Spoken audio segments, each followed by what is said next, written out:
Grabe, first day pa lang gusto ko na umuwi. Ang lala mo. Pero nakakamiss din tong school na to. Ba't ka ba kasi lumipat ng school? Secret!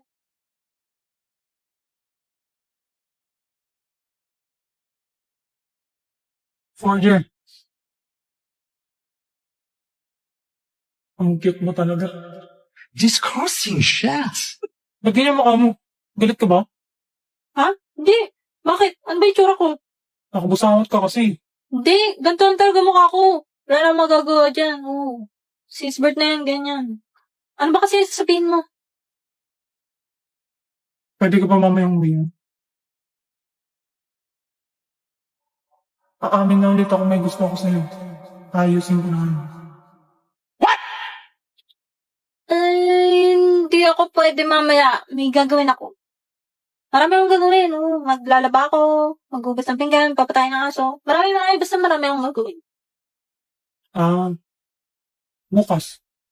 Hindi ko pa alam eh. Titignan ko pa. Sige. Sige. Diyos ko po. Ano yan? May gusto ba sa akin si Sion? Ano nangyari yun? Grade 1. Sorry, Sion. Sinutok kita. Gusto ko lang naman makipag-friends. Ano tong nararamdaman ko? Hindi ako magkakagusto sa umpas lupang kagaya niya, no? Grade 3. Yes, kaklase ko ulit si Forger. Sion, yes. Magkaklase ulit tayo. Malas naman, ba't kaklase na naman kita?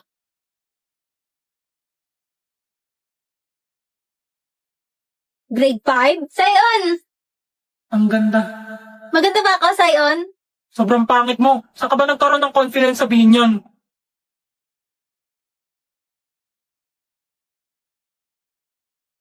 Grade 7.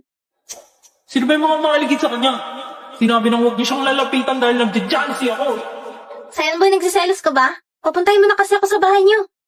Ano? Kapal naman ang pagmumukha mo para sabihin yan. Hindi ka makakatungtong sa pamamahay ko, no?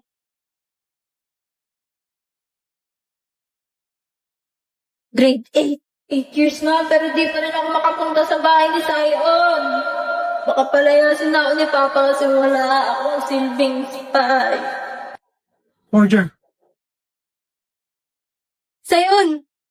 may sasabihin ako sa'yo. Huwag mo sasabihin sa iba, ha? Sige.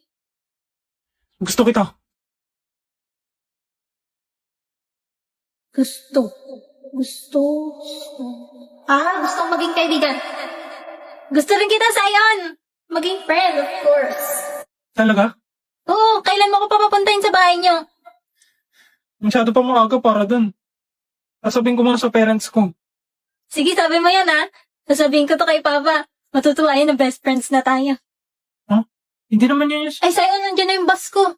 Yung sinabi mo, ha? Huwag mong babawiin. Ang ibig sabihin niya ba nun?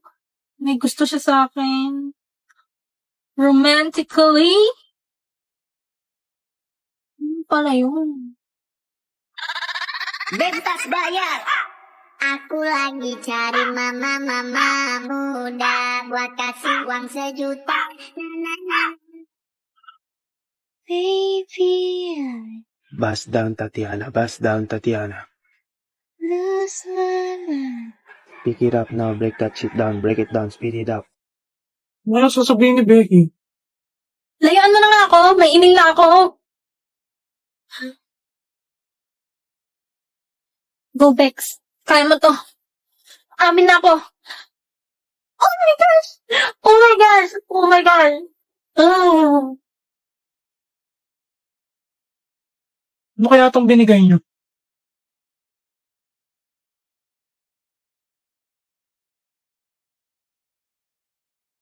Init! Ano binabasa mo? Itong science textbook. Ang ganda ng topic about space eh. Mahilig ka nga pala sa ganyan. Boring ba? Naiinis kasi sila dami yan pag dumadaldal ako tungkol sa ganito eh. Hindi naman. Sige, kwento ka lang.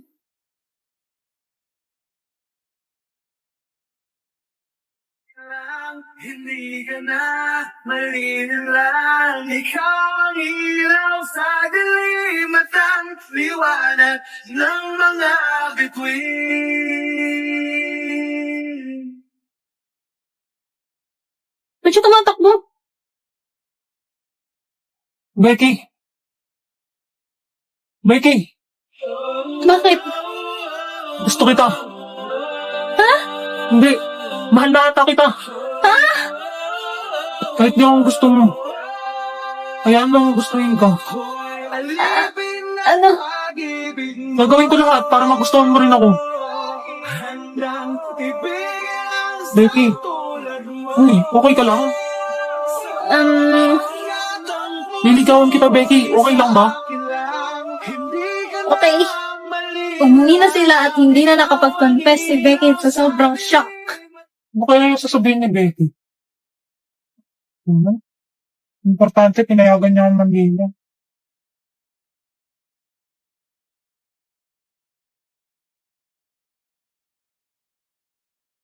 Emil! Ang balik sa Manila, ako ay nananabik. Mabaliw-baliw ako sa kanyang mga halik. Okay lang di maiwasan na mamiss paminsan-minsan. Pero pag kami nagkita, aking panggigigilan, di ko siya titigil. Sa likod, huwag kang malikot. Always fresh like daw di nang babali ng leeg. Sasaga sa mga gas talaga paasa sa heg. Magpasensya mo baby di maawat ang bibig. Sasabay sa balagbagan dito puro pa ay leg. Habang bitbit ng Everyone looks awful from underneath. You need to go high. Look. Pretty. See?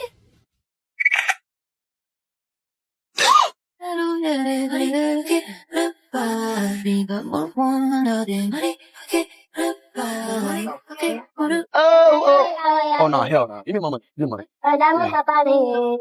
Hell no. Ako ngayon nag-iisa. Hell no. Sana nabila na. Here. Yeah. Oh, parang di ka masaya. 3 piso lang yung binigay. Hindi mo nakakabili mo ng otso eh. So dahil buntis nga na naman ulit ako, mga mamshi ko, so marami na mga pangusgang tao. Kaya naman, uulitin ko lang ulit yung dating ginawa kong kanta. And 1, 2, 3, go! Ibang-iba, pagbatang ina. Hey! Dami nga nilang nanalait sa akin pero wala akong pakialam. Dami nga nilang mga basher ko pero wala silang supporters ko. Akala mo naman mababait, kung mapanglait, wala naman silang ambag sa buhay ko. Kung ako sa inyo, umuwi-uwi na kayo. Mga basher ko, hindi kayo aasinso. Dapat mong malaman, walang personalan ang mga kaganapan. Pwede bang normal lang lahat ng ito? Sana ay magkatotoo.